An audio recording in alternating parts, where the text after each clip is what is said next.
দর্শক আপনারা দেখতে পাচ্ছেন যে এই যে খেরের পালা এর নিচেই নাকি বিশাল বড় একটা পাকা গক্ষ সাপ, আর এই সাপটা উনি ধরার জন্য এসেছে। তা আমরা আজকে দেখবো আসলে উনি কি করে সাপ ধরে। কাকা কাকা একটু কথা বলতাম, একটু আসেন তো কাকা। বলেন। আচ্ছা, এই যে আপনি তো জেনেছেন এবং আমরাও জানতে পারছি যে এই খেরার পাড়ার তলে প্রচুর বড় একটা সাপ, গক্ষ সাপ, আসলে কি সত্য? আপনি টের পাইছেন? সাপের কথা মাটিতেই বলে যাবে, যেখানে সাপ থাকে বুঝছো, এমন একটা মাটি আছে, মাটিটা ধরলেই বোঝা যায়, কেন তাতে একটা গন্ধ আছে, আষ্টে গন্ধ। এখন এখানে পাওয়া গেছে, এখানে সাপ আছে। আচ্ছা একটু দেখেন কোথায় আছে সাপটা, কোথায় আপনি? এখন সেটাই তো আমি দেখতেছি। আচ্ছা দেখেন তো, মানে কোন জায়গা আছে একটু আমাদেরকে জানান তো সাপটা। দর্শক আপনারা দেখতে পাচ্ছেন উনি গেলাম সাপ খুঁজছে যে কোন সাইডে সাপ রয়েছে, উনি টের পায়। আবার দেখা যাক ওনার আসলে টের পাইছেন।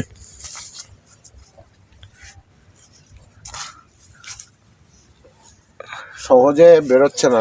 আচ্ছা এই যে তলে যে ঝোপের ভিতরে, এর ভিতরে তো সাপটা আছে নাকি? আসতে পারে। আচ্ছা কাকা আমি দেখতেছি। আচ্ছা আপনি মূলত উনি দেখছেন মাটি নেচ্ছে, মাটি নিয়ে কী জন্য আসলে উনি পড়ছে, তা হয়তো কোনো জাদু পড়ছে মাটি। এ ওয়াও, উনি মনে হয় সাপ এখন বেরোবে। কাকাই মাটি দেখি সাপ বেরোবেন নাকি দেখছেন? মানে কি করলেন মূলত, মাটি চাইলে কি করলেন? একটা কথা কি, মাটি আমাকে সাপটা এনে দেবে, মাটি এই আনে দেবে, তাই না? আচ্ছা এখন ঘটনা হলো কি, তাহলে আপনি মানে কিভাবে সাপটা আনবেন, কিভাবে দেখেন কিভাবে আনি। আচ্ছা একটু আমার দিক একটু করে আপনি সাপটা, আমি একটু দেখতে চাই।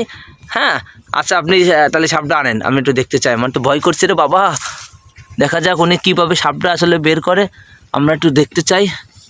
হ্যাঁ আনেন।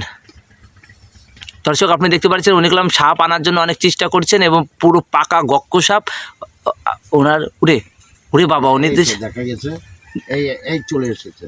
উড়ে বাবা, আই গুগরা। হ্যাঁ, এতদিন এখানে লুকিয়ে রয়েছো, কত মানুষ ভয় পাচ্ছে, বোঝো না তুমি? বাঁচাও, সাপ কেটেছে।